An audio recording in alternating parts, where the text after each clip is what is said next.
Bueno, buenas, ¿cómo les va? A ver, cuando José Luis me dijo de hablar sobre Jesús y Pablo, yo le pregunté, para empezar, de qué quería o cómo entendía él que había que hablar del tema. ¿Por qué? Porque una cosa es, enseguida lo explico, tratar de ver qué dice Pablo sobre Jesús, y otra cosa es qué dice Pablo sobre Cristo. Enseguida lo explico. Porque hablar sobre qué dice Pablo sobre Cristo es más o menos fácil para cualquiera que haya leído un poco de Pablo. Pero preguntarse qué dice Pablo sobre Jesús es un flor de lío. Y José Luis, como es un amigo, me dijo, no, sobre Jesús. ¿No? Es decir, me tuve que poner a laburar algo que teóricamente la podía sacar más o menos de taquito si teníamos que hablar de Cristo. Explico, para que se entienda. Jesús se entiende la persona que vivió. El señor de Galilea, que nació, comió, vivió, se relacionó con personas, predicó y lo mataron. Pero a partir de que hubo un momento raro al cual los cristianos llamamos resurrección, de ese Jesús empezaron a decir cosas, se empezó a predicar. Y entonces lo que se dice de Jesús, obviamente era más común, Jesús es el Cristo, eso es más o menos fácil cuando hablamos de Pablo.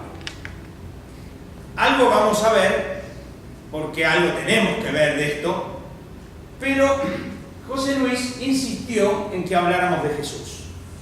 Porque como el curso de todo este año es sobre Jesús, de eso se trataba.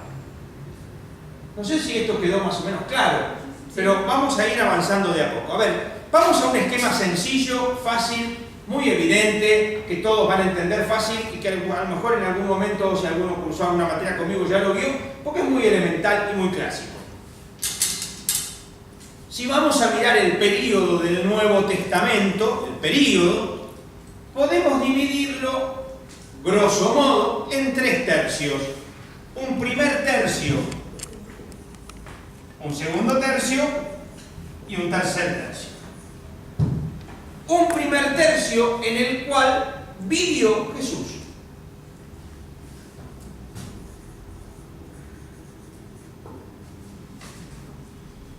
Ahora, Jesús, como le suele pasar a todas las personas, y les va a pasar a ustedes también, se murió.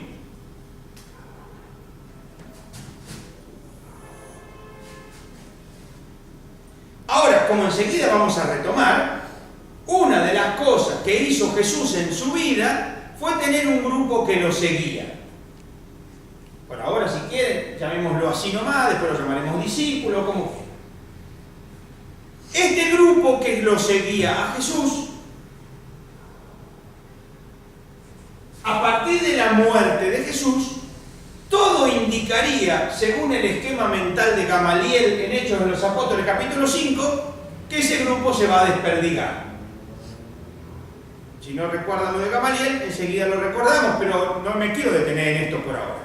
Lo cierto es que a partir de que lo matan a Jesús, era de esperar que los seguidores de Jesús se desarticularan. Sin embargo, acá pasó algo. Y ante este algo que pasó, el grupo de Jesús siguió. Lo que Jesús hacía, lo siguieron haciendo los suyos. Este algo, muy chiquitito a nivel histórico, como suele pasar con las cosas muy chiquititas, suelen ser las más importantes. Este acontecimiento muy chiquitito es lo que llamamos la resurrección.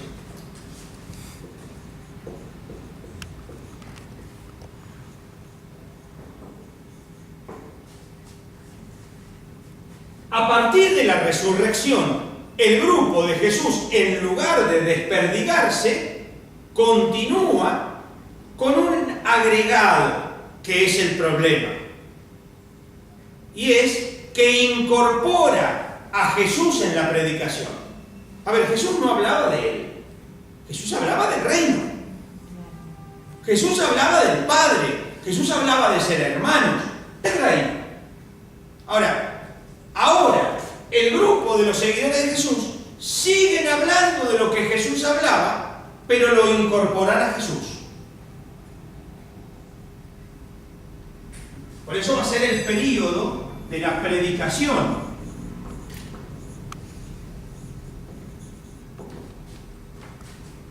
Ahora, esto se los menciono nada más que para que se ubiquen en el periodo del Nuevo Testamento, de nuevo va a haber otra gran crisis. Una gran crisis marcada por varios acontecimientos.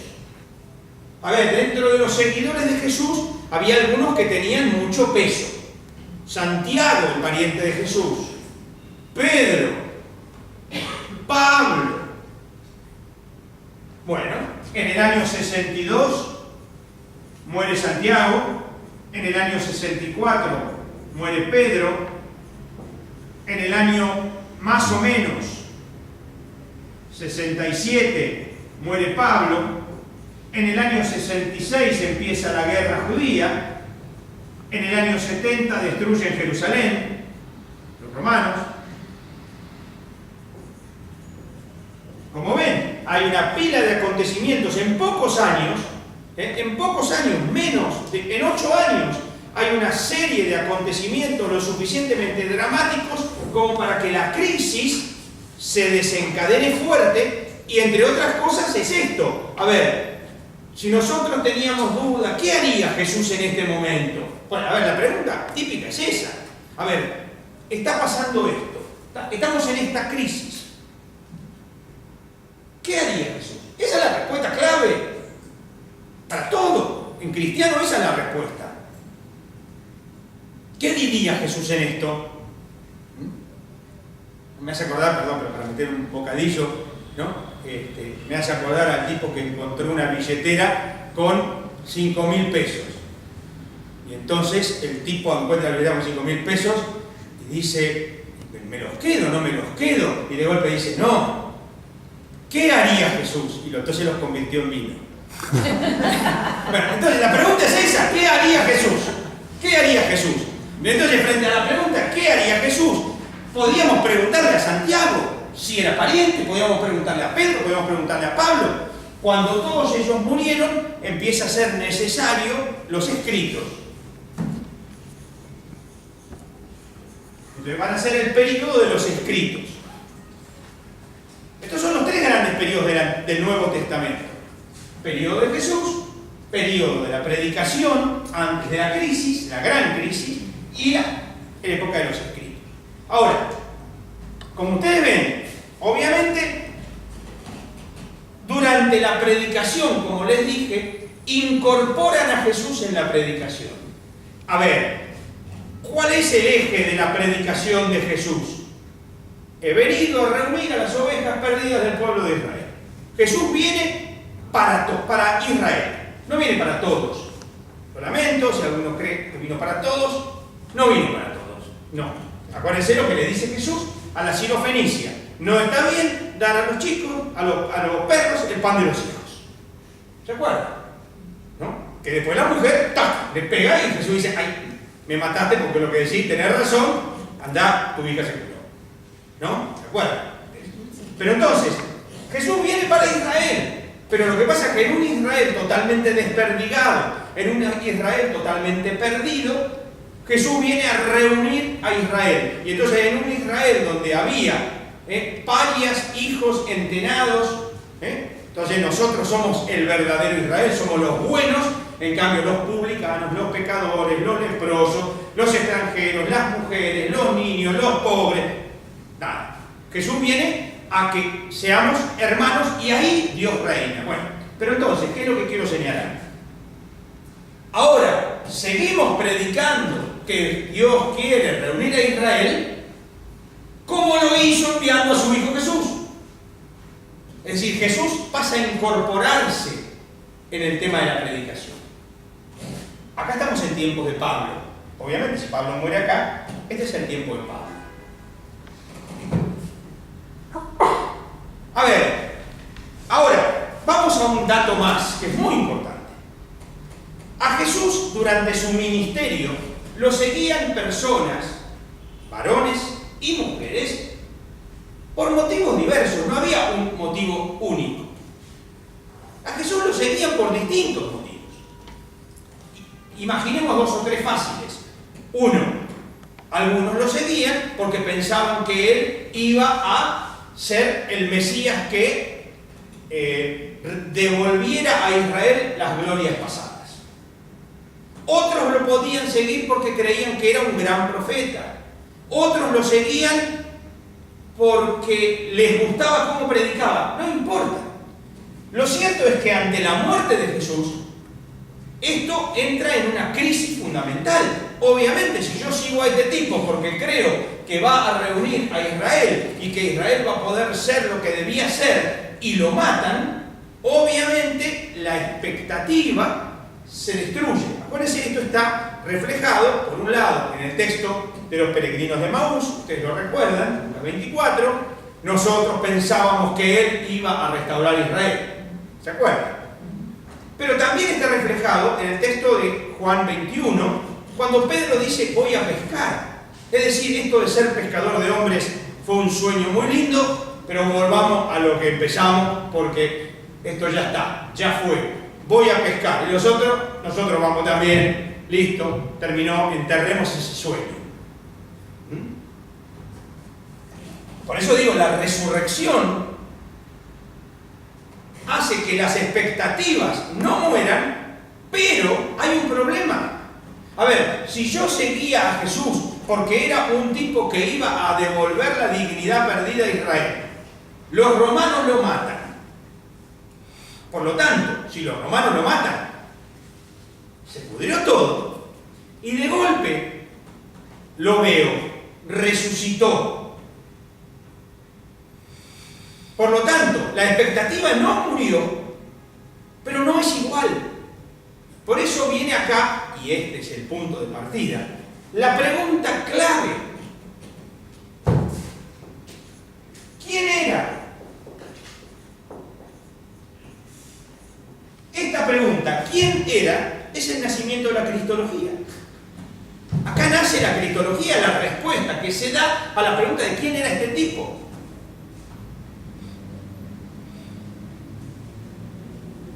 Ahora,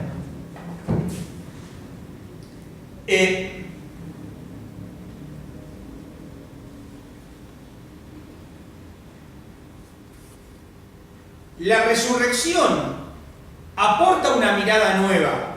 De hecho, si ustedes ven, por ejemplo, a la confesión de fe tradicional, Pablo la recibe, Pablo no la aporta a él. Pablo dice que la ha recibido. Que Jesús es Mesías, Cristo. Acuérdense, 1 Corintios 15:3. Que Jesús es Cristo por la muerte y resurrección. ¿No? Acuérdense, según las Escrituras. ¿Se acuerdan? Que Cristo murió por nuestros pecados, según las Escrituras, y fue sepultado, que resucitó al tercer día, según las Escrituras, y se apareció a... y viene la lista. Es decir, Cristo es confesado como Cristo. Por lo tanto, la cristología empieza confesando que este tipo que anduvo por las calles de Galilea es Mesías, pero a partir de la muerte y resurrección. Si ustedes recuerdan, en otro texto que Pablo también recibe, por lo tanto no es de Pablo, en Filipenses 2, Pablo va a decir, o Pablo cita el texto, diciendo que Jesús es Señor. Pero Señor, ¿por qué? Porque Dios lo exaltó. ¿Se acuerdan? Por eso Dios lo exaltó y le dio el nombre, le da sobre todo nombre, etc. Filipenses 2, 9 al 11. Y también en Romanos 1, 4 va a decir, otro texto que Pablo recibe, va a decir que Jesús es hecho hijo por la resurrección. Por lo tanto, vean, una serie de cosas que se empiezan a confesar en las comunidades sobre quién era, Pablo las va a recibir Por lo tanto, Pablo no es un asteroide que viene y empieza a predicar de la nada y nadie le aportó nada. Cuando Pablo se incorpora al grupo de Jesús, el grupo de Jesús algo le aporta. Ese algo que le aporta, por ejemplo, es reconocer que ese Jesús es Cristo, es Hijo, es Señor. Ahora,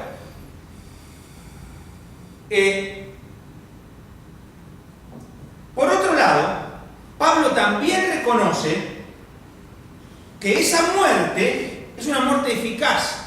Murió por nuestros pecados, es decir, en favor de liberarnos de nuestros pecados.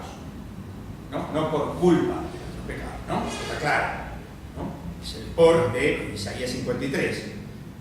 Por nuestros pecados, en favor de nuestros pecados. Que Cristo murió por nuestros pecados. Que la obediencia de Cristo hasta la muerte de cruz es el modo de vida que Pablo está recomendando. Tengan ustedes los mismos sentimientos de Cristo. Filipenses 2, 5 al 8. Hasta la muerte de cruz.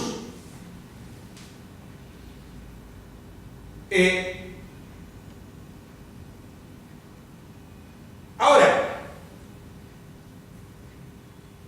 este Jesús que había predicado este reino en el cual Dios reina cuando reconocemos como hermanos a los que han sido excluidos de Israel, insisto, mujeres y niños, impuros y pobres, extranjeros, publicanos, pecadores, ¿no?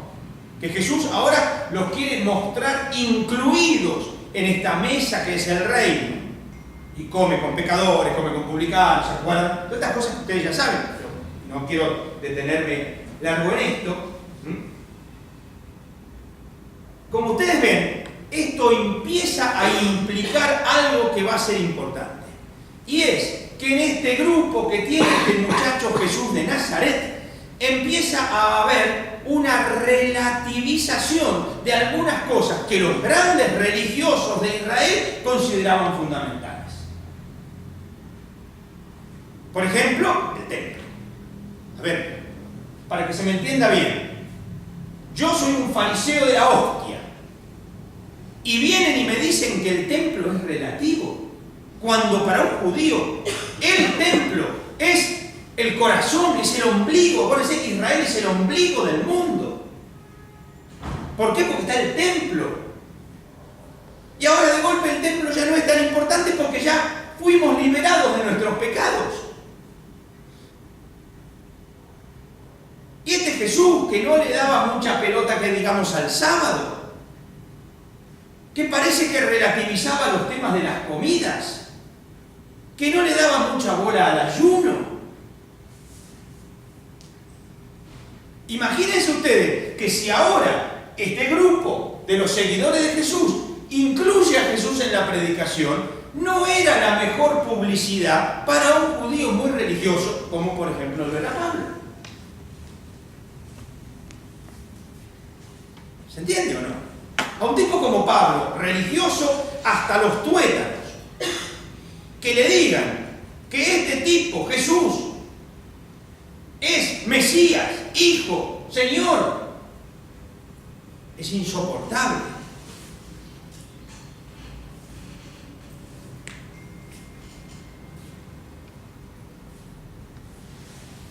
Por eso, la imagen de Jesús que Pablo empieza a ir teniendo, Pablo antes de incorporarse al grupo, necesariamente tiene que ser negativa y para peor. El libro del Deuteronomio lo dice claro, también está en los textos de Qumran. Un tipo colgado del madero es un tipo maldecido por Dios. Un tipo que está colgado de un madero, Dios lo ha maldecido. Y vienen estos tipos, los seguidores de Jesús, a decirnos que este tipo hace llegar las bendiciones de Dios a partir de la cruz. Todo mal.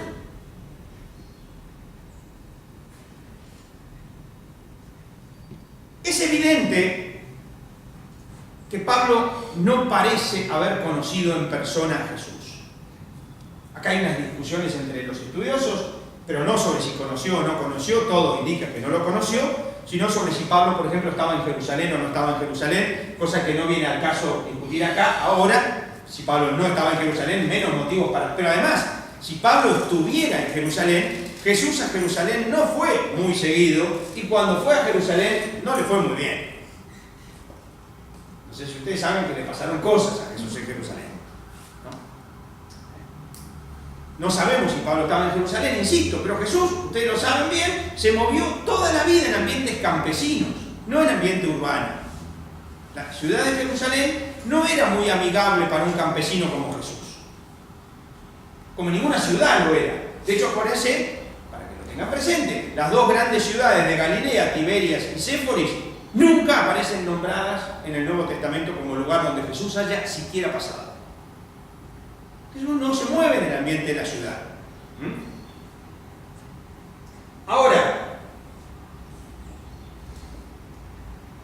Pablo, como otros judíos, pero Pablo lo dice expresamente, se caracteriza por ser celoso. El celo es algo que caracteriza al Pablo antes de incorporarse al grupo de Jesús. La palabra celo, en griego es celo, igual, con Z, por supuesto, con Z. La palabra celo en griego es una palabra que no es muy común.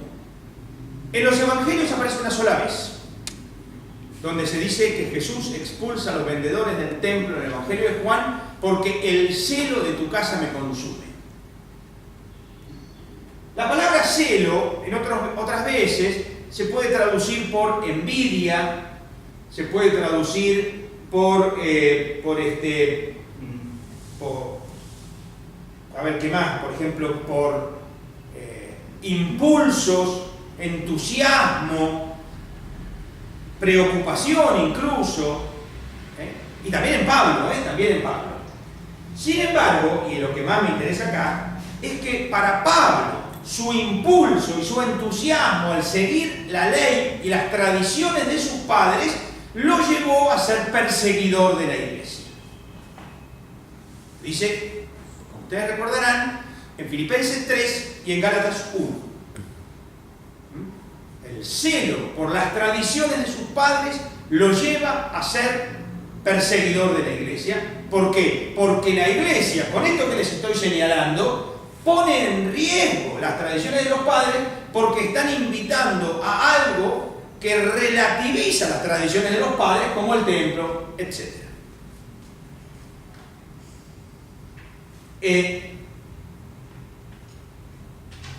Ahora, en algún momento, este perseguidor tiene una experiencia a la cual habitualmente se la suele llamar conversión. Los que somos muy amigos de Pablo nos negamos a hablar de la conversión de Pablo, creemos que Pablo nunca se convirtió. Pablo tuvo, y él lo dice así, una revelación. Es la palabra que él usa expresamente en Gálatas capítulo 1.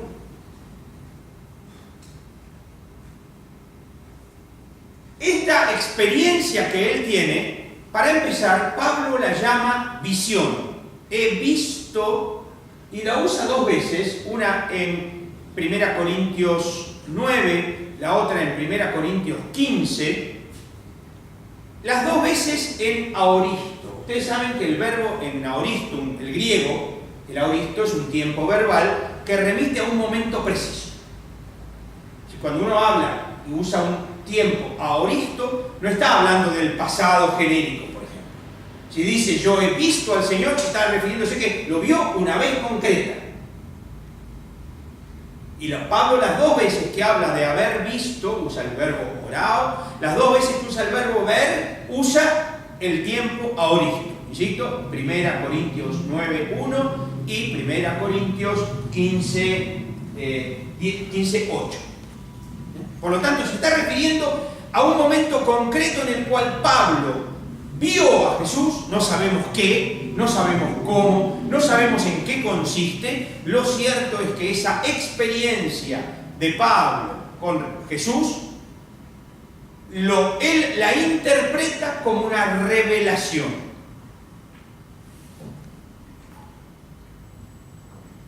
Gálatas 1:16.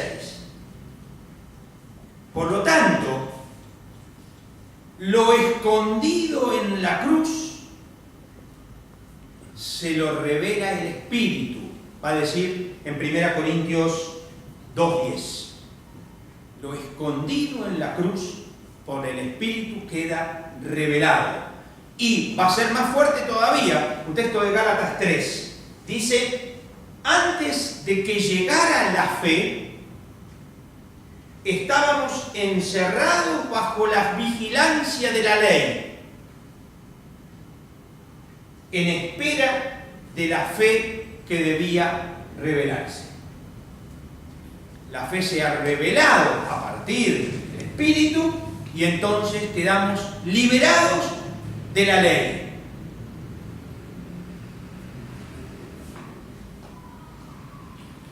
Y acá viene una frase muy importante. Los que tengan la Biblia, si la quieren encontrar, 2 Corintios 5, que es el único texto que hasta podría, en general no se interpreta así, interpretarse como que Pablo podría haber visto a Jesús. En 2 Corintios 5:16 dice esto: así que en adelante ya no conocemos a nadie según la ley, katasarka, en griego. Y si conocimos a Cristo según la carne, ya no lo conocemos así. Algunos han interpretado, entonces quiere decir que sí lo conoció. Entre otras cosas, tengan en cuenta que dice Cristo y no dice Jesús. Para tener en cuenta lo que ya dije antes y de lo que vamos a volver a decir. Pablo lo que está diciendo, lo que está hablando es un conocimiento según la carne. No está hablando de que conoció o no conoció. Está claro que si Pablo está persiguiendo la fe en Cristo, porque según la carne, según la ley, según el celo, eso debía ser aniquilado. Palabras que usa expresamente en Gálatas 1.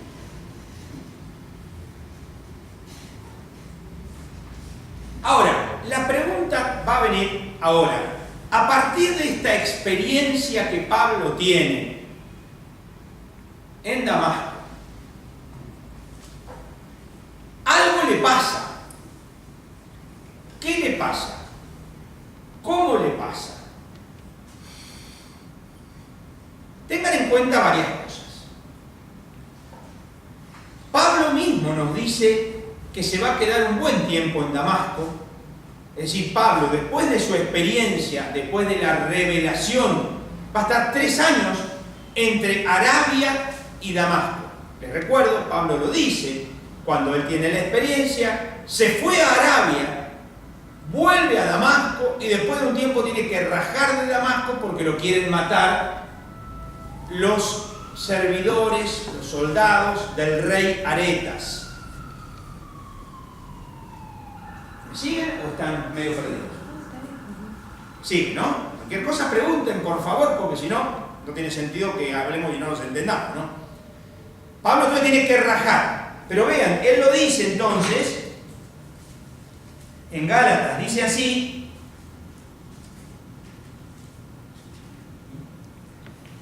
luego de allí a 3 años subí a Jerusalén. Quiere decir que Pablo, desde que tiene su experiencia del resucitado, está 3 años en Damasco. ¿Ahí recibe alguna catequesis? No sabemos. Lo cierto es que Pablo está en Damasco. En Damasco había cristianos, a esos Pablo está buscando perseguir. Ahora, esos seguidores de Jesús que estaban en Damasco, ¿qué sabían de Jesús?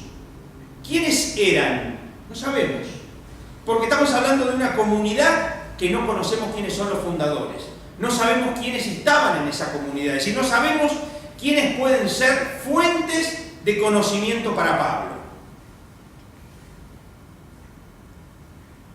¿Me sigue? ¿No? Si sabemos que Pablo está en Damasco, ya le digo, 3 años, aunque está el tiempo que se va a Arabia.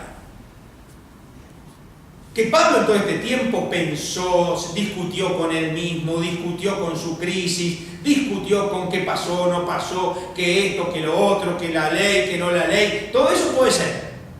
Esto hace que uno profundice, obviamente, la fe. Pero ¿quién le puede informar a Pablo sobre Jesús? Esa es la pregunta que nos estamos haciendo. ¿Quién hay ahí que le pueda informar a Pablo sobre Jesús predicó la parábola del buen samaritano? Por decir cualquier verdura. Pero Ananías sabía bastante. Eso iba a decir yo. En Damasco no estaba Ananías, Claro. al que él fue enviado.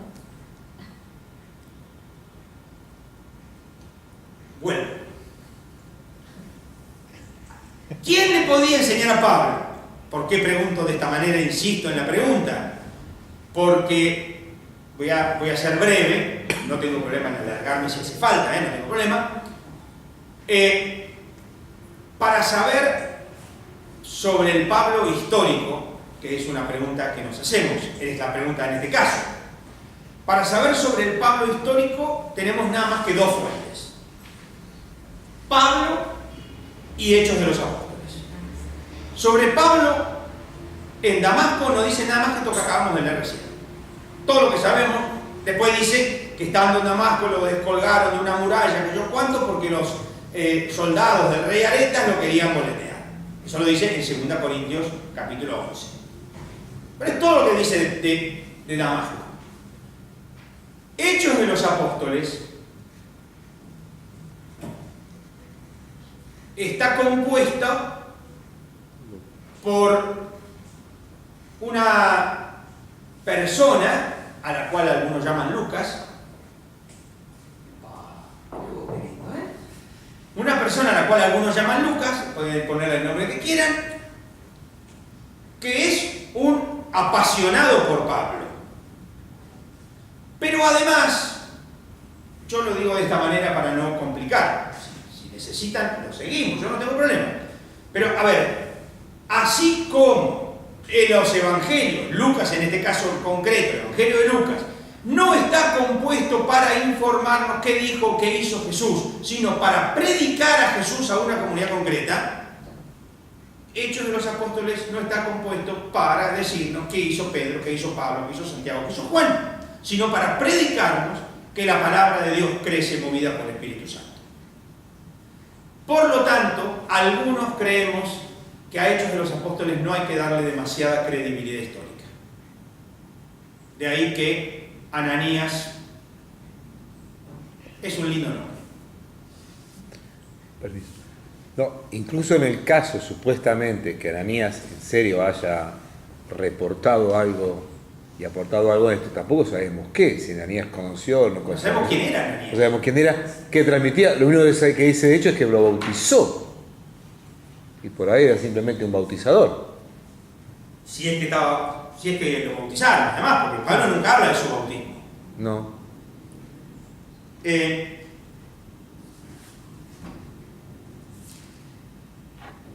Dice, había en Damasco un discípulo llamado Ananías. El Señor le dijo en una visión a Ananías, él le dijo, aquí estoy, Señor, bastante parecido a Samuel, ¿no? Pero bueno, levántate y vete a la calle recta, pregúntale a casa de Judas por uno de Tarso llamado Saulo, y le dice que le ponga las manos para devolverle la vista. Ananías fue, entró en la casa, le impuso las manos, le dijo, Saúl, hermano, el Señor me ha enviado a ti para que te apareció en el camino por donde venía, para que recobres la vista. ¿Qué sabe? Supongamos que Ananías existió, ¿qué sabe sobre Jesús? Porque además, vamos a ver, porque ¿qué es lo que está pasando para ubicarlos un poquito?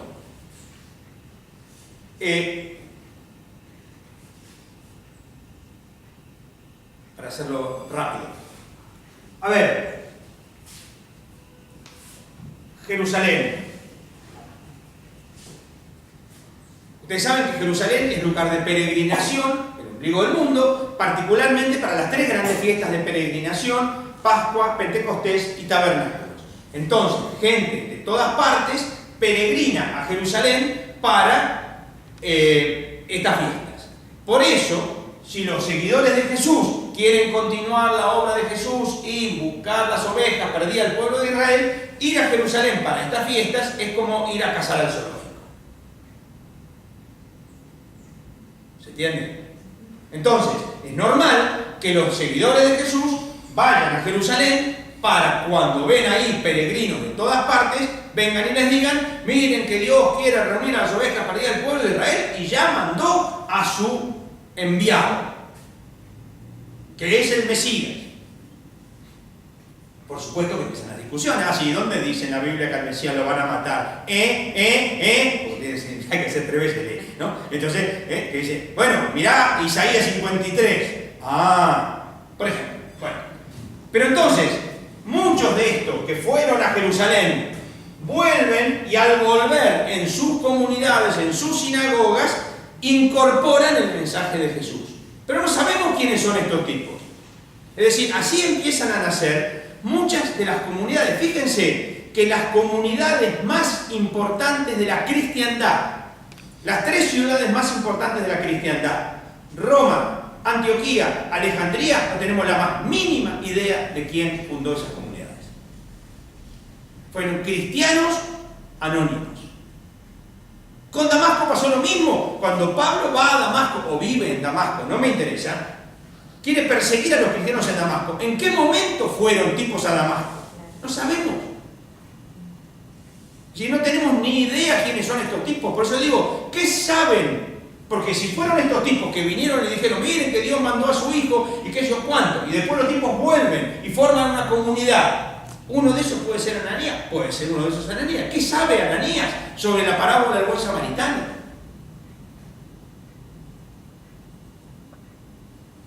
¿Me siguen o no? Sí. Pero entonces yo lo que quiero que se entienda es que si Pablo está en Damasco, aunque estuviera 3 años en Damasco, insisto, hay que descontarle el tiempo que fue Arabia, que no debe haber sido poco y no debe haber sido fácil, porque después de eso parece que el etnarca del rey Areta lo quiere boletear por algo. Pero Pablo, obviamente que algo profundizó su fe, pero la pregunta que nos estamos haciendo es: ¿qué sabe de Jesús? No de que Jesús es el Mesías. Eso es lo que José Luis me dijo que no hable. ¿No? ¿Qué sabe la comunidad de Damasco sobre la vida de Jesús?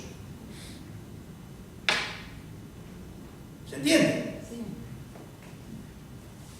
Otra posibilidad, segunda posibilidad, es que después de Damasco, Pablo dice expresamente que fue a Jerusalén, donde conoció a Pedro y vio a Santiago. Los verbos son distintos. El verbo que usa con Pedro, con Santiago, dice que lo vio, además porque seguramente Pablo y Santiago no se llevaban muy bien, que digamos, pero con Pedro usa el verbo historesai. Historesai en griego es un verbo que implica varias cosas, que tiene que ver con el conocimiento. Es un verbo que puede indicar, por ejemplo, desde un conocimiento superficial, por ejemplo, en un turista, conoció las pirámides de Egipto. Se usa el verbo conocer en el sentido historesai en Hechos de los Apóstoles, en el sentido turístico. Pero también historesai puede ser formarse y prepararse y estudiar con. Conocer para estudiar.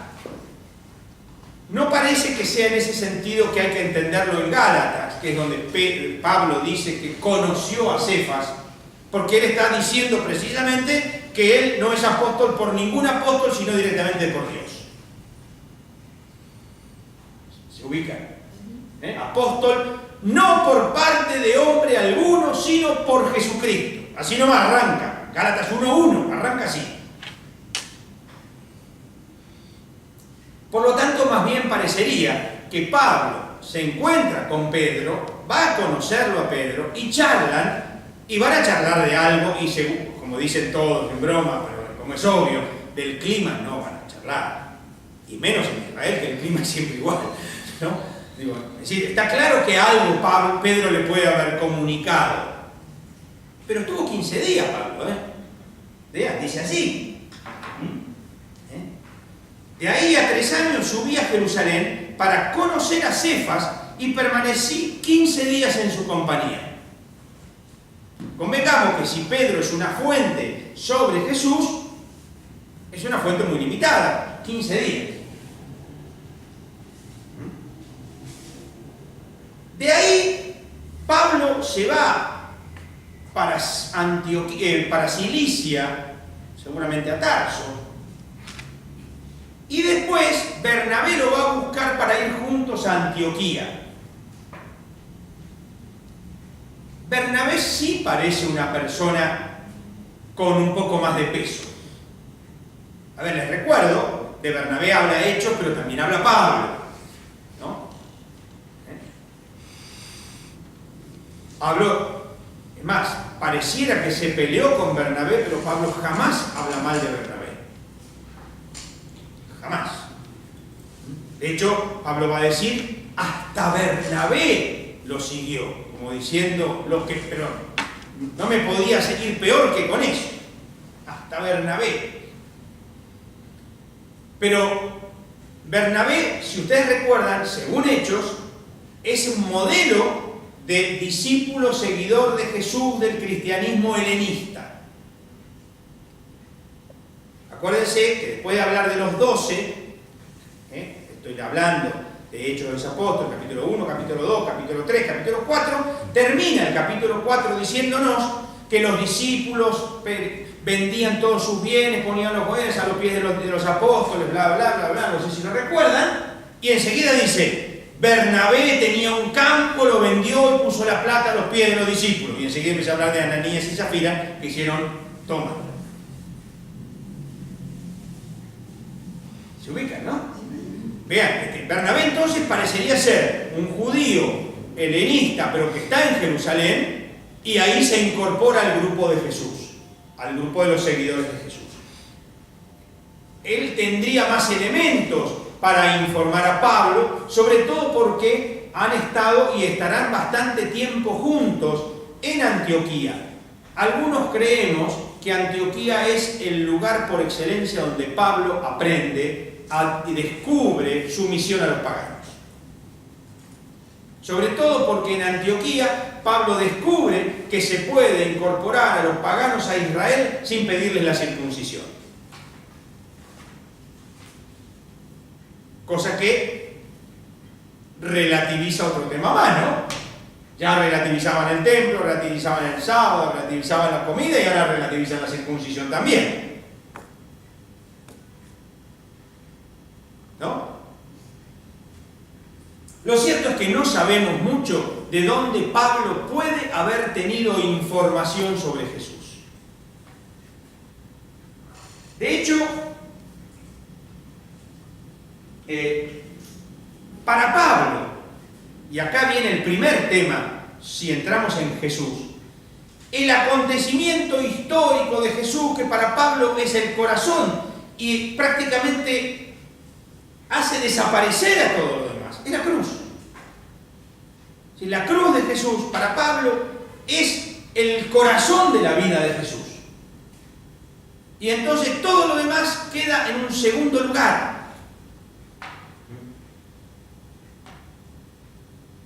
Y es entonces a partir de la cruz, con su consecuencia, resurrección, por eso Dios, ¿se acuerdan, no? Por eso Dios lo elevó, lo exaltó y le dio el nombre sobre todo nombre.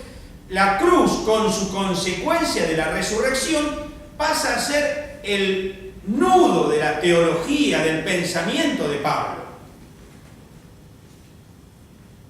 Y a partir de ahí nace toda la cristología, la antropología, la eclesiología, todo. La escatología, por supuesto. Es decir, en la cruz hay una palabra. En la cruz Dios habla y en la cruz Jesús habla. Jesús dice algo.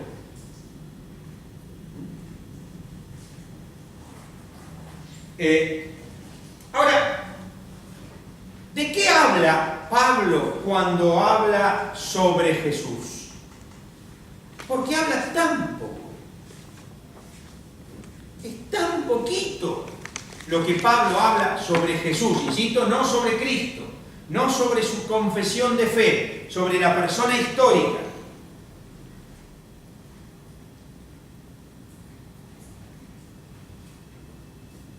De hecho, la pregunta es tan importante que hay algunos que dicen, por ejemplo, sobre todo hasta la primera cuarta parte del siglo XX, que Pablo o no sabe o no le interesa nada de Jesús.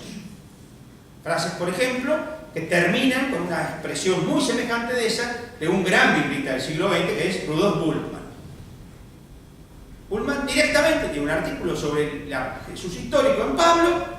No importa, porque a Pablo le importa el nuevo eón, el nuevo tiempo que empieza con la Pascua. Y entonces nada anterior le importa.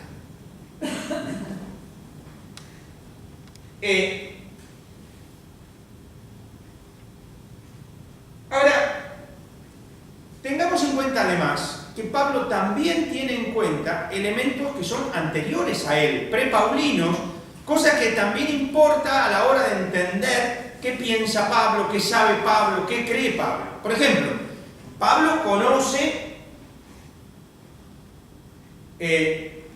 elementos de la predicación que son anteriores a Pablo.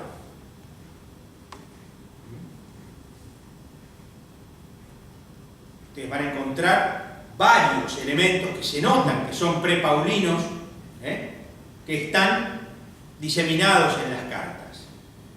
Por ejemplo, que hemos sido lavados, purificados, etc. Está hablando obviamente del bautismo. Por eso también hay elementos presacramentales que son anteriores a Pablo.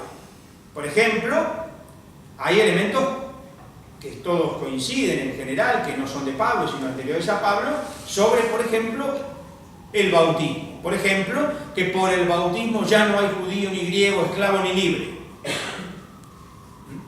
Ese texto de Gálatas y de 1 Corintios, Gálatas 3, 1 Corintios 12, hay consenso en general en que ese texto es prepaulino.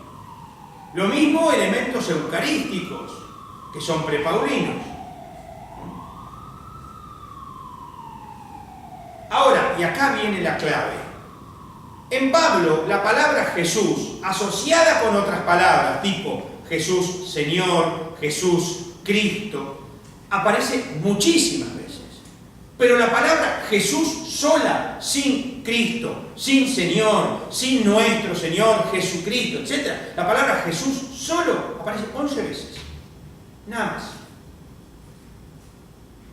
Y referidas al Jesús histórico. O aludiendo al Jesús histórico. Veamos.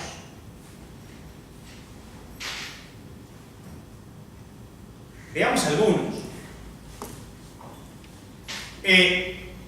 Por ejemplo, Pablo va a decir una frase rarísima que algunos incluso han pensado si eso lo decía gente de la comunidad. Dice,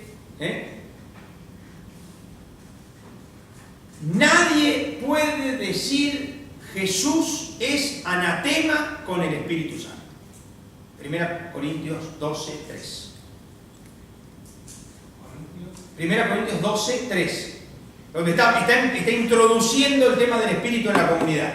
Pero entonces lo introduce por ahí, por eso va a terminar diciendo, y nadie sin el Espíritu puede decir Jesús es Señor. Como ven, hay un contraste entre Jesús anatema y Jesús Señor, ¿no? Pero bueno, Jesús Señor es lo que acabo de decir, es una confesión de fe. Pero Jesús es anatema, ¿alguien era capaz de decirlo? Probablemente los judíos, no seguidores de Jesús, lo decían. Está claro que un crucificado es alguien maldecido por Dios, ¿no? Eso ya lo habíamos dicho. Por lo tanto, es muy probable que los judíos que no aceptan a Jesús digan cosas como esas.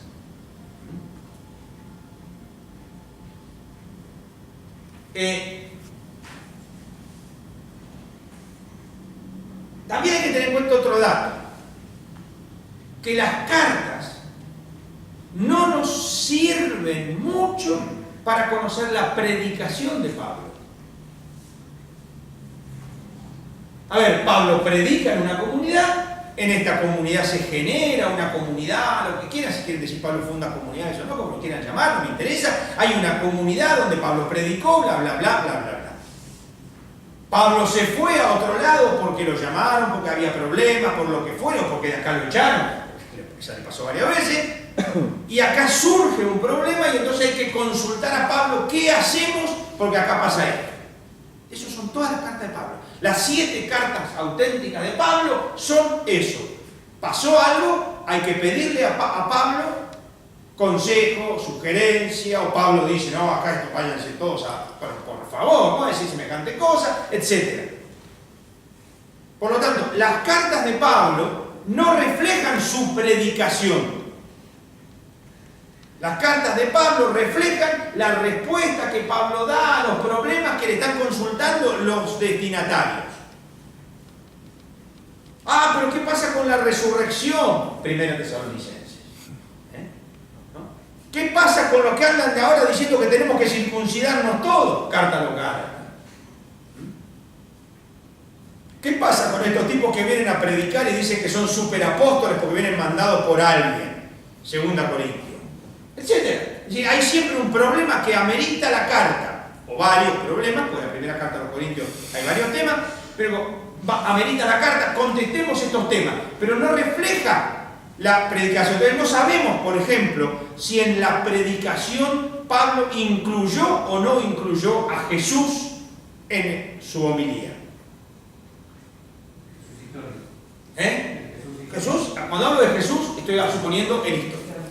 Si no diría, pero sí, para que quede bien claro, más vale insistir. Sí. Pero no me queda muy claro. Yo digo, Pablo, antes de Pablo, Saulo, ¿no podía haber conocido más a Jesús histórico en Jerusalén? Él dice que no. Aparte que, digo, ¿en qué momento? Si Jesús a Jerusalén, insisto, fue poco y nada. Porque además, a ver, un judío helenista que vivía en Roma, por decir algo, si iba a Jerusalén se iba a quedar unos meses, porque el tipo no se iba a hacer 2.000 kilómetros, no sé cuánto es de Jerusalén a Roma, pero se iba a hacer 2.000 kilómetros para estar en el templo, presentar una ofrenda y volverse. Pero un tipo que vive a menos de 100 kilómetros de Jerusalén puede ir, estar un día y volverse. O 2 días. Y si Jesús no hizo gran cosa, salvo en la última, no hizo gran cosa, ¿por qué lo van a conocer? Con todos los peregrinos que hay. A ver, no se olviden que Jerusalén decuplicaba la población para las grandes fiestas. ¿Por qué se iba a conocer a un tipo que era alguien más? Ahora, en este último momento, que lo crucifican, pero bueno, ya en todo caso, si Pablo conoció al crucificado, lo cual es peor todavía. ¿Sí? Ahora, insisto en esto, no sabemos si Pablo incluyó o no incluyó a Jesús en su predicación. Por ejemplo, a ver, piensen en una cosa obvia. Si Pablo predica a paganos, es obvio que la primera predicación no puede ser cristológica, tiene que ser teológica, tiene que invitarnos a abandonar a los ídolos. Cosa que lo refleja bien clarito en la primera carta, que es Primera Tesalonicenses. Cómo ustedes abandonaron a los ídolos para servir al único Dios vivo y verdadero. Primera Tesalonicenses capítulo 1. La primera predicación a un mundo pagano que no cree en un solo Dios. A ver, imagínense ustedes que Pablo va a un mundo pagano y le dice: se cumplieron las escrituras, Dios mandó al Mesías. ¿Qué escritura? ¿De qué está hablando este tipo? Las escrituras las creen los que creen en las escrituras. En ese sentido es interesante que Primera Tesalonicenses es una carta mucho más teocéntrica que ya Primera Corintios un poco menos, y después las demás son mucho más cristocéntricas.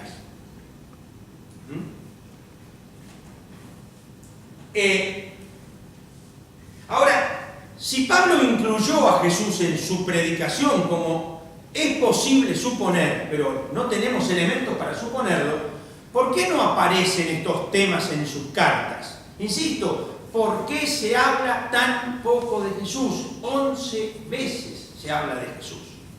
Histórico.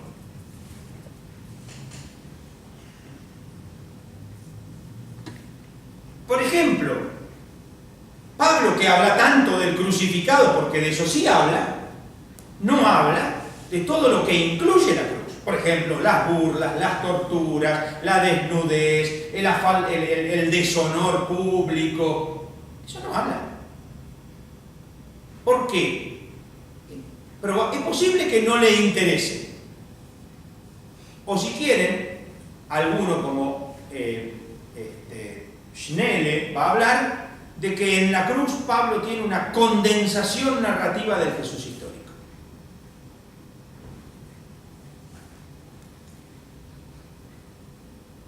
Ahora, fíjense que en los discursos que hay en Hechos de los Apóstoles a paganos, tampoco se habla del Jesús histórico. Y estamos hablando de Hechos de los Apóstoles, donde se supone que el autor sí conoce al Jesús histórico. Pero vamos a relativizar un poco esto, porque Pablo sí conoce algunos dichos de Jesús. Por ejemplo, Pablo conoce que Jesús se opone al divorcio. Vean, en 1 Corintios 7,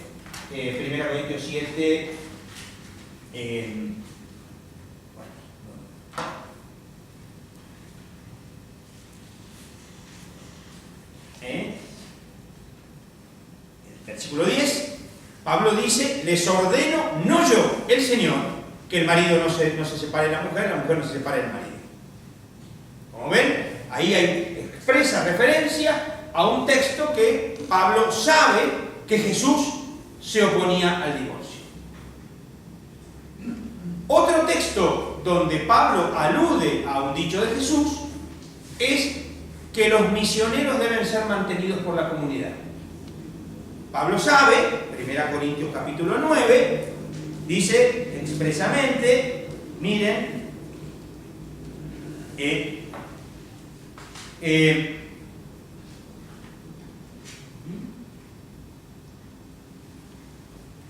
el Señor ha ordenado que los que predican el Evangelio vivan del Evangelio.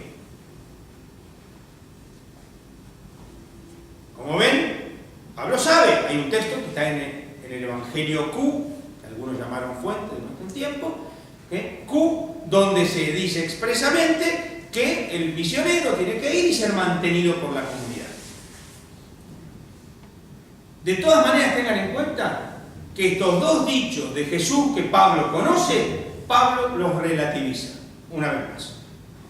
Pablo dice que en caso de que uno se convierta y el otro no, se pueden divorciar si la parte no creyente quiere.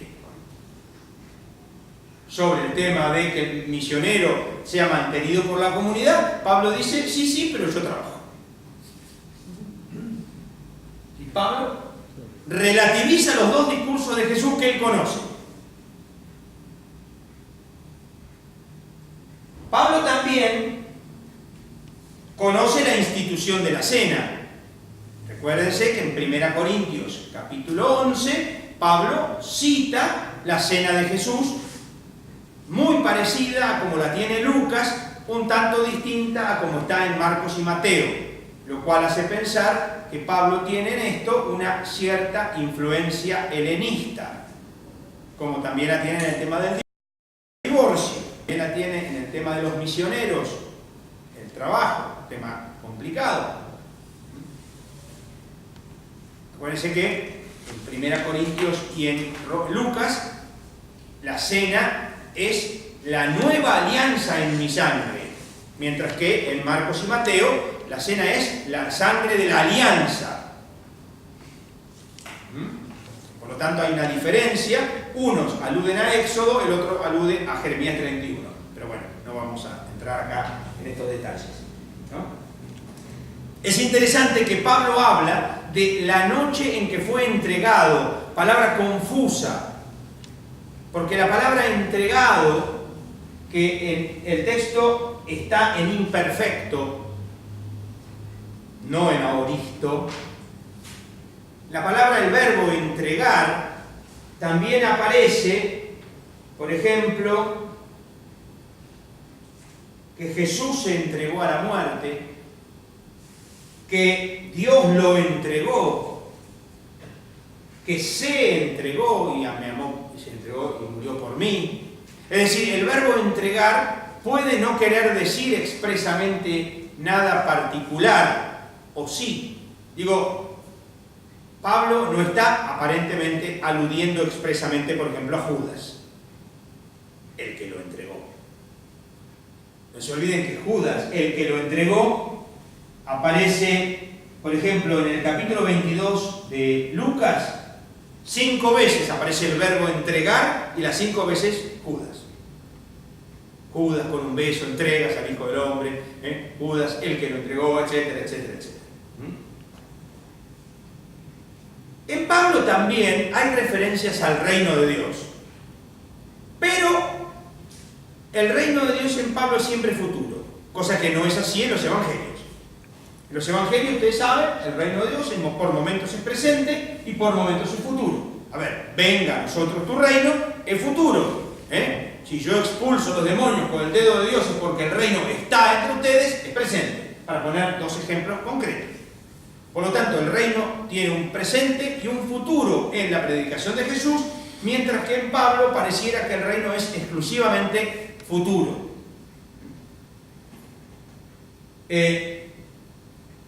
También hay una referencia al cumplimiento de las Escrituras en Jesús, cosa que ustedes saben es bastante frecuente en los evangelios, particularmente en el Evangelio de Mateo, no solo. Pero Pablo va a decir que se cumplen las Escrituras. Por ejemplo, en Gálatas 5:14. Sobre Jesús, bueno, hay un texto que algunos autores lo resaltan, a mí me parece un poco sin sentido, ¿no? Que Jesús nació de mujer, no sé si había alguna otra variante. Nacido de mujer, sí, un plato volador, ¿no? Pero enseguida va a decir nacido bajo la ley, lo cual está diciendo bien claro, judío. Jesús es judío. Eso está claro.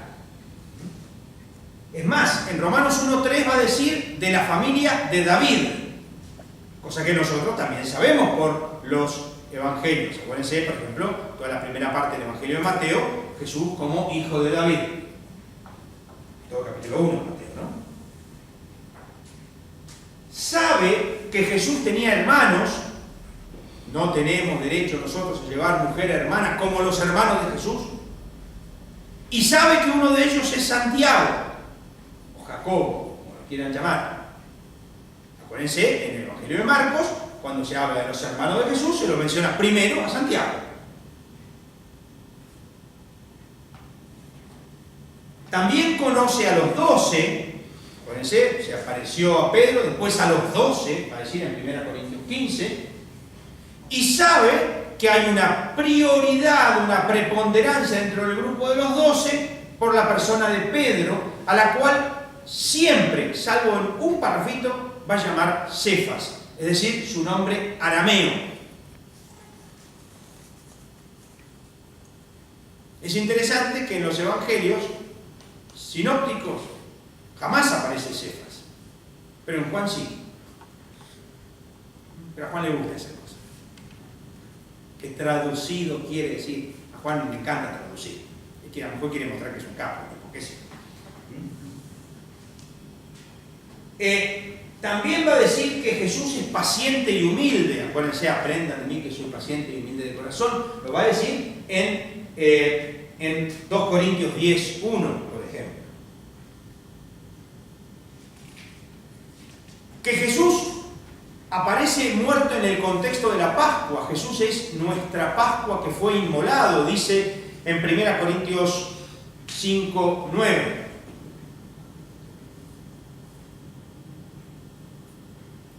Que además de muerto fue sepultado, lo cual no es poca cosa, porque no era pocas las veces que un crucificado era tirado en una fosa común. Era lo habitual, la fosa común.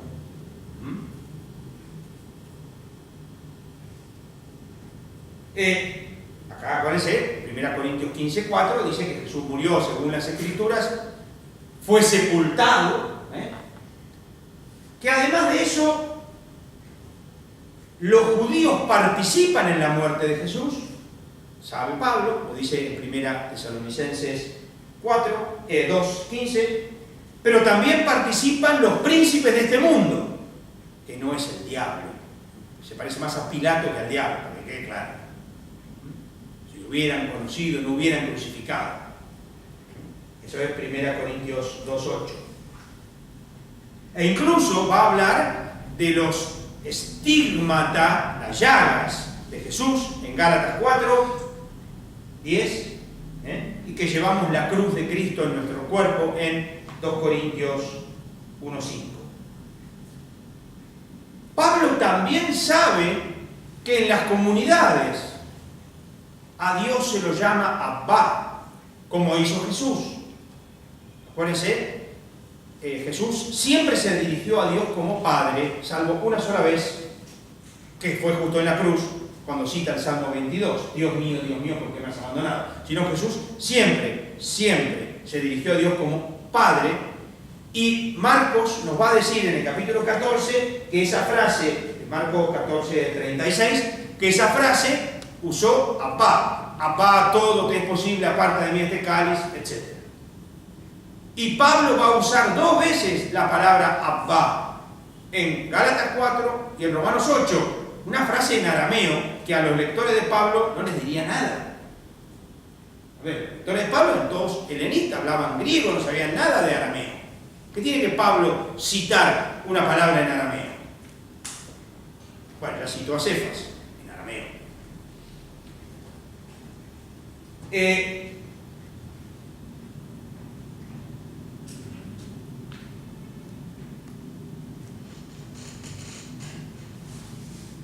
También Pablo sabe que Jesús afirmó que va a volver pronto. Acuérdense, Jesús había dicho, no pasarán esta generación antes que todas estas cosas sucedan. Acuérdense, esto es Marcos 13:30. Y Pablo va a decir que está convencido que Jesús va a venir muy pronto. 1 Tesalonicenses 4:15. Es más, como Jesús lo había hecho, Pablo va a comparar el día del Señor como un ladrón. Como un ladrón en la noche que viene, ustedes saben, los ladrones habitualmente no avisan, salvo cuando tienen mucho poder, que pueden mostrar en televisión que se vienen con un televisor de 65 pulgadas y nadie les puede decir nada porque es un ministro, pero si no, en general los ladrones no avisan que van a robar. Bueno, en general no. Entonces, por eso Pablo usa el texto que también había usado Jesús, que el día del Señor vendrá como un ladrón, es decir, de improviso. Esto es, insisto, 1 Tesalonicenses 5:2, Mateo 24:43.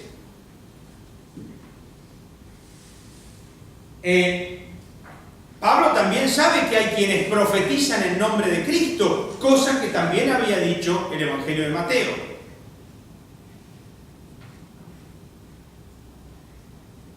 Aunque no lo diga con estas palabras, hay parábolas de Jesús, como la parábola del fariseo y el publicano, la parábola mal llamada del hijo pródigo, la parábola de los viñadores que llegan a la viña en distinto horario, que es el domingo que viene.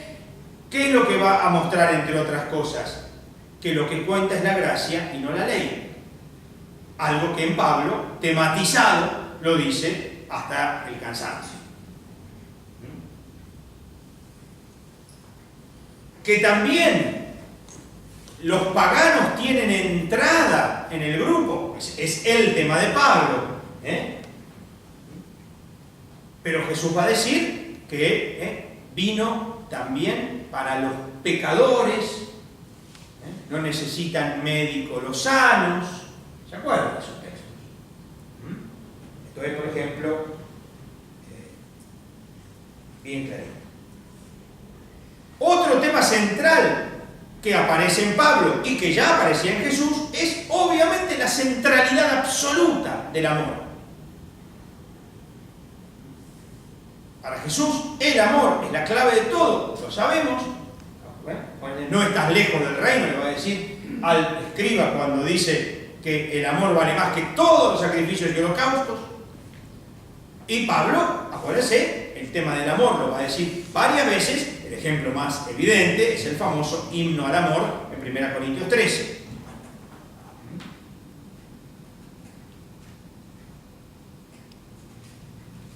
Es más, Pablo va a decir, y esa frase también está en los evangelios, que el amor es superior a una fe que mueve montañas.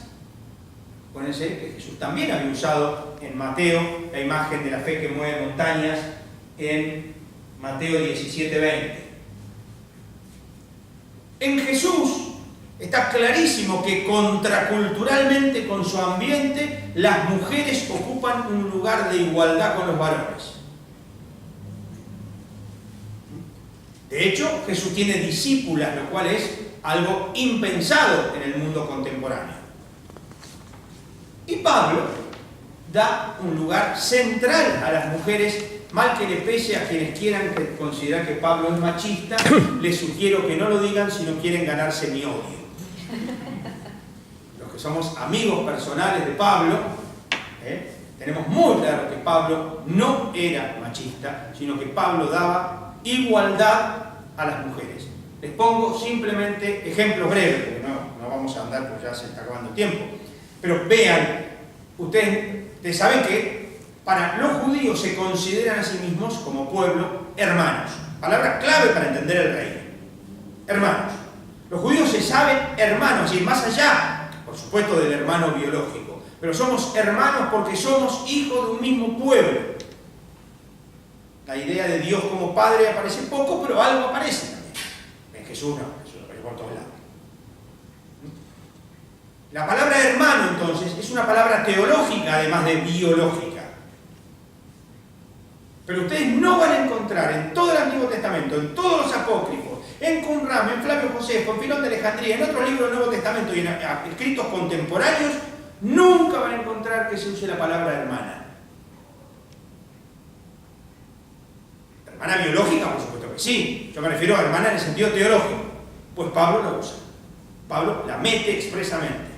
Varias veces. Por ejemplo, Filemón 1, Romanos 16, 1, en 1 Corintios 7, 1 Corintios 9.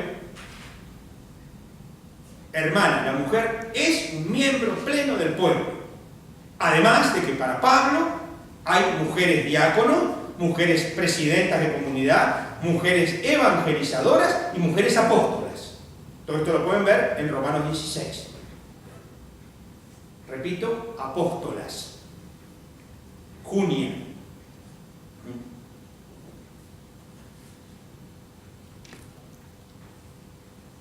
Por otro lado, como Jesús, Pablo pone en el centro el cuidado de los débiles. El cuidado de los débiles es más importante que la doctrina. Algo que no estaría mal que algunos aprendan. Acuérdense que Pablo le va a decir a los que se las dan de fuertes, no usan esa palabra fuertes no aparece, pero dice, no, pero nosotros tenemos razón, ¿cómo no se va a poder comer carne inmolada a los ídolos? Sí, tenés razón, pero escandalizás a los débiles, no comas. Es más importante el hermano, el débil, que tener razón. 1 Corintios 8, como ustedes recordarán. Y si quieren más textos, estoy citando algunos textos varios de Pablo. Acuérdense, Marcos 9, tengan paz unos con otros. Pablo va a decir en 1 Tesalonicenses, vivan en paz unos con otros. Ustedes han oído que se dijo ojo por ojo, diente por diente, ustedes conocen todo el texto que se ha dicho ahí. Miren que nadie devuelva a otro mal por mal, antes procuren siempre el bien mutuo y el de todo. 1 Tesalonicenses 5:15. Amen a sus enemigos, traten bien a los que los odian, bendigan a los que los maldicen, recen por los que los injurian. Lucas 6. Bendigan a los que los persiguen, bendigan y no maldigan nunca. A nadie devuelvan mal por mal, procuren hacer el bien delante de todos. Otro texto, lo del César devuélvanselo al César y lo de Dios a Dios. Y Pablo va a decir en Romanos 7, den a cada uno lo debido, el que debe impuestos, impuestos, al que se debe contribución, contribución. Otra, sobre el alimento, no hay nada fuera del hombre que pueda contaminarlo, lo que sale del hombre es lo que contamina. Y va a decir en Romanos 14, estoy persuadido que no hay nada impuro de sí, a no ser para el que juzga que algo es impuro. Último tema así para ir redondeando, que la palabra de ustedes sea sí, sí, no, no. Lo demás viene del maligno. Mateo 5, Dios es testigo de que cuando me dirijo a ustedes no confundo el sí y el no, porque el Hijo de Dios Jesucristo, el que predicamos, no fue un sí y un no, sino que se cumplió en él el sí. Como ven, entonces, hay muchos elementos y no circunstanciales o menores en los cuales hay una comunión de pensamiento entre el pensamiento de Pablo y el pensamiento de Jesús, aunque Pablo no esté citando expresamente, salvo 2 veces nada más, a Jesús.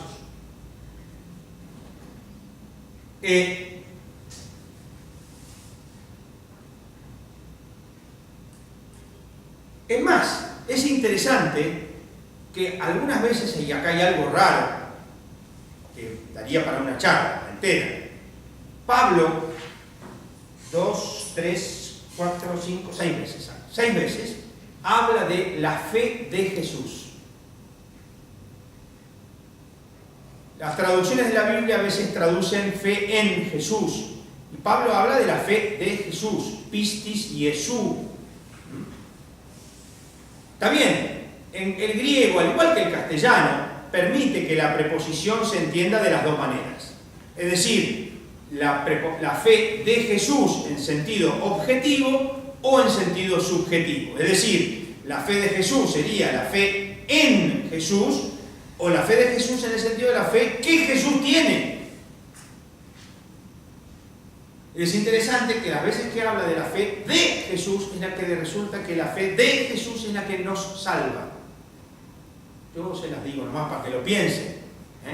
Les doy las citas para los que las quieren chusmear. Está en Gálatas 2:16 y 2:20, Gálatas 3:22, Romanos 3:22 y 26 y Filipenses 3:9. Esas 6 veces se habla de la fe de Jesús. Estamos hablando entonces de algo que tiene que ver con una persona concreta, histórica, que tiene fe.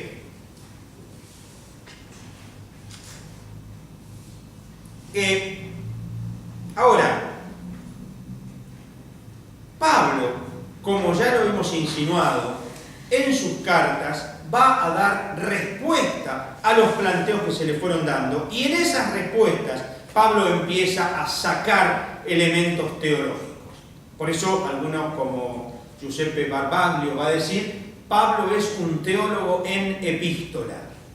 Pablo no es un teólogo de escritorio que dice, bueno, vamos a escribir un tratado de Eucaristía, vamos a escribir sobre el bautismo. No, Pablo escribe sobre lo que le han preguntado, sobre la situación que se desarrolló, sobre el conflicto, sobre lo que fuere. Pablo escribe y entonces, si es el caso, Pablo alude, hace referencia, incluye, etcétera, a algún tema eucarístico, eclesiológico, cristológico, antropológico, escatológico o como fuere. Pero Pablo va desarrollando de acuerdo a los temas que se van saliendo en las comunidades.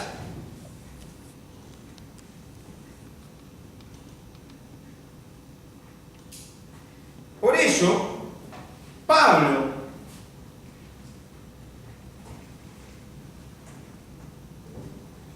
no parece necesitar hablar del Jesús histórico para dar esas respuestas. La pregunta que se puede hacer uno es, ¿por qué le pedimos a Pablo lo que Pablo no da? ¿Por qué nosotros decimos que Pablo tenía que hablar de Jesús? ¿Por qué? Nosotros somos los que decidimos de qué tenía que hablar Pablo.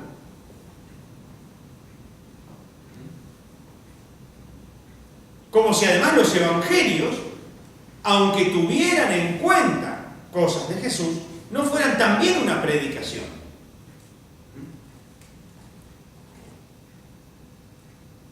Ahora, en la predicación, Pablo va mostrando, conformando una imagen de Jesús, pero de un Jesús predicado.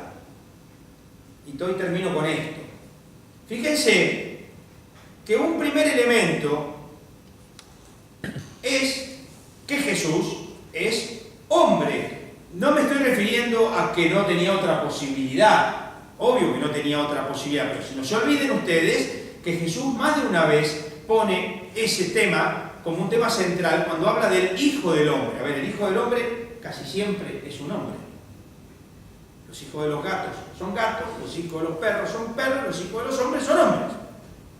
Aunque algunos no se parezcan. Pero en general, cuando Jesús dice el Hijo del Hombre es Señor del sábado, está diciendo yo, como hombre, porque el sábado se hizo para el hombre, yo como hombre soy Señor del sábado.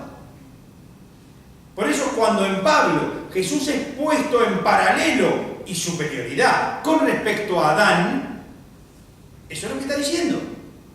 Acuérdense que Pablo va a poner sobre todo en la carta a los Romanos capítulo 5 y el capítulo 15 de la primera carta a los Corintios, a Jesús como un nuevo Adán, pero un nuevo en el sentido del nuevo eón, la nueva era, algo nuevo ha comenzado, que es lo que planteaba Bultmann desde 1929.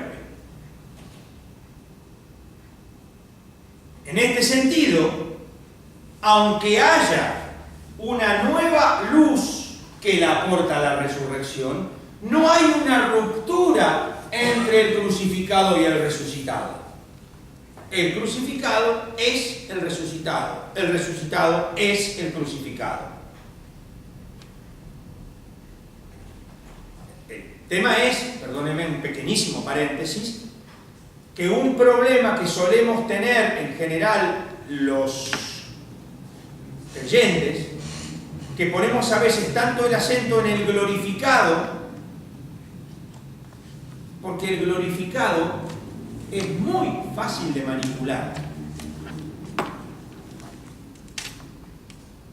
En cuanto al glorificado, lo embarramos, lo encarnamos, le metimos los pies en la tierra, se hace difícil de manipular. ¿Qué quiero decir?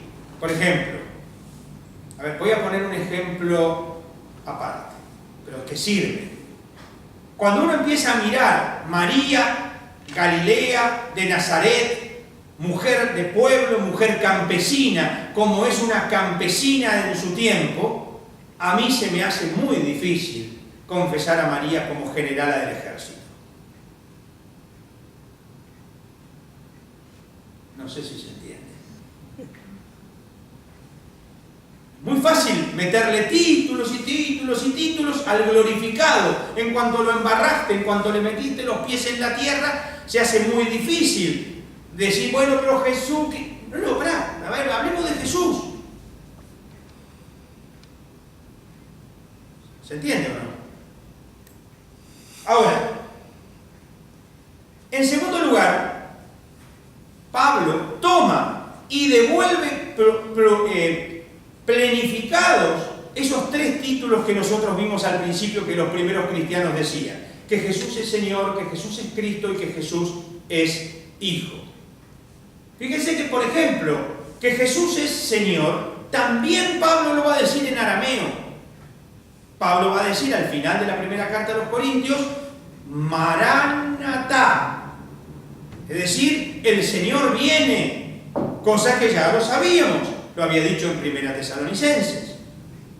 El Señor viene, Marán, ustedes saben, es arameo, bueno, atá también, ¿no?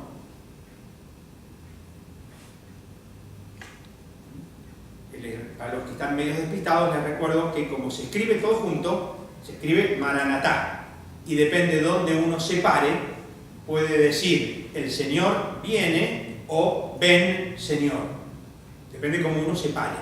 Si uno dice Marán, Atá es el Señor viene. Y si uno dice Maraná-tá es ven Señor. Como no había separación, está todo junto. Los que tengan la Biblia de Jerusalén verán que la Biblia de Jerusalén opta, es una opción, que yo comparto en este caso, no, otras veces no comparto muchas cosas con la Biblia de Jerusalén, que Pablo está diciendo el Señor viene. Me parece que la confesión ven Señor es un poco más tardía, es típica del Apocalipsis. Ustedes saben que el Apocalipsis termina con esa frase, ¿no? Apocalipsis 21, 22. Es interesante que Jesús es visto como Señor por el Pablo porque no se aferra, palabra que utiliza Filipenses 2, ¿no? No se aferró al ser igual a Dios. ¿Por qué? Porque la idea es, acuérdense lo que acabo de decir de Adán, que Adán se aferró al ser igual a Dios y se la creyó. Ser como Dios. Pablo nos va a mostrar que Jesús no se aferra a eso y se hace esclavo, y por eso Dios lo eleva.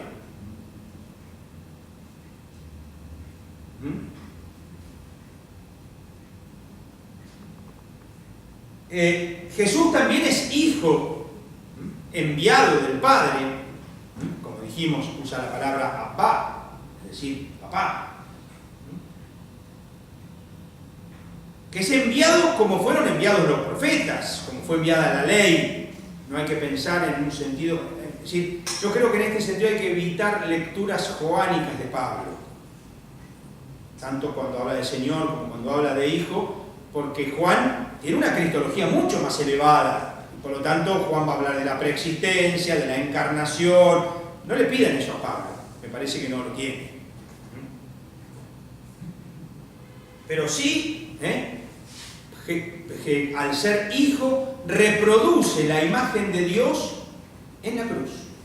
El crucificado muestra cómo es Dios, un Dios que no se aferra y un Jesús que dice cómo es Dios.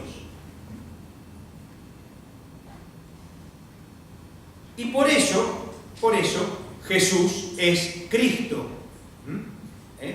Es decir, se lo confiesa como Mesías, uniendo entonces la vida histórica de este personaje. ¿Quién era este? Con el glorificado. Era Mesías. Lo cual habla de historia, obviamente. Pero de una historia confesada, un exaltado, acuérdense, por la muerte y por la resurrección. ¿Sí? Yo creo que, para terminar con esto, creo que Pablo no habla mucho de Jesús y habla por todas partes de Jesús. Con esto terminé porque me pasé 4 minutos.